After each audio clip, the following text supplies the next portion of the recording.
మీకందరికీ విజ్ఞప్తి చేస్తున్నా, ప్రజలకు విజ్ఞప్తి చేస్తున్నా, జవాబుదారీతనంగా పనిచేస్తాం.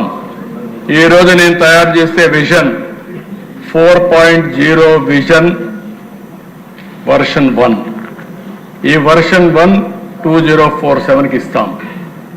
ఎవ్రీ ఇయర్ మళ్ళా మారిన పరిస్థితులకు అనుగుణంగా వర్షన్లు మారుతూ ఉంటాయి. 5 ఏళ్లలో 4.0 వస్తుంది, 4.1 వస్తుంది, 4.2 వస్తుంది, 4.3 వస్తుంది. 5 ఏళ్లకు 5 వస్తాయి. 5 చేసిన తర్వాత ఎవ్రీ ఇయర్ ప్రజలకు మళ్ళా చెప్తాం, మీరు ఇది చెప్పాం, ఇది మేము చేశాం. ఎక్కడన్నా చేయలేకపోతే ఎందుకు చేయలేం కూడా ఎక్స్ప్లెనేషన్ ఇస్తాం. మళ్ళీ అడుగుతాం మ్యాండేట్. మళ్ళీ నా 5వసారి ముఖ్యమంత్రులు అయ్యి మనం అందరం మళ్ళా తిరిగి వచ్చి విజన్ 5.0 తీసుకొస్తాం. 2047 వరకు ఇప్పుడు మీరు చూస్తే గుజరాత్లో మీరు చూశారు, 30 ఏళ్లుగా ఒకే పార్టీ ఉంది, బీజేపీనే ఉంది అక్కడ. లేకపోతే చాలా రాష్ట్రాల్లో మొన్నే హర్యానాలో 3 సార్లు వాళ్ళే గెలిచే పరిస్థితికి వచ్చారు. మనము ప్రజల కోసం పనిచేసి ప్రజలను కన్విన్స్ చేసి మన ప్రవర్తన వల్ల మన పనుల వల్ల ప్రజలకు గాని చైతన్యవంతులు చేయగలిగితే, ప్రజల్ని మోటివేట్ చేయగలిగితే, ప్రాపర్గా చెప్పగలిగితే ఎప్పుడు ఉంటారు.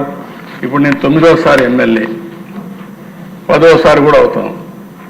అంటే నేను ఎందుకు మాట చెప్తున్నానంటే అక్కడ వరుసగా ఓటేస్తున్నారు. ఇప్పుడు మొన్నటివరకు 8 సార్లు వేశారు, 9వసారి ఓటేస్తారు. ఓటేసిన ప్రజలకు మనం ఏం చేస్తున్నాం అనేది ఇంపార్టెంట్, మన ప్రవర్తన ఇంపార్టెంట్. వాళ్ళు మనల్ని ఆమోదించాలి, వాళ్ళ కోసం మనం పనిచేసిన నమ్మకాన్ని కలిగించాలి. వాళ్ళ జీవితాల్లో మార్పు తీసుకురాగలిగితే ప్రజలు మనతోనే ఉంటారు. అది చేయాలని మిమ్మల్ని కోరుకుంటూ ఆ దిశగా మీరందరూ ఆలోచించి ముందుకు వస్తారని చెప్పి మరొక్కసారి విజ్ఞప్తి చేస్తూ అందరికీ నమస్కారాలు.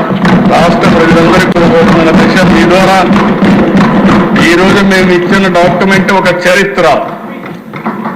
ఇక్కడ ఎమ్మెల్యేస్ మీ నియోజకవర్గంలో మీరేం చేస్తారో ఆలోచించండి. ప్రజలు కూడా 2047కి మీరు ఎక్కడుంటారో మీరు కూడా ఆలోచించండి. అన్ని విధాల మీకు చేయూతనివ్వడం, అందుబాటులో ఉండడం, అన్ని విధాల అభివృద్ధి చేయడం మా బాధ్యత. చేసినప్పుడు మీరు కూడా భాగస్వాములయ్యి మీరు కూడా చర్చించుకుని మీరు కూడా తదనుగుణంగా ప్రణాళికలు తయారు చేసుకుంటే మీరు కూడా పైకి వచ్చే అవకాశం ఉంటుంది. అది కూడా మీరు ఆలోచించండి. ఇంకా మనం డిస్కస్ చేద్దాం. ఈరోజు టైం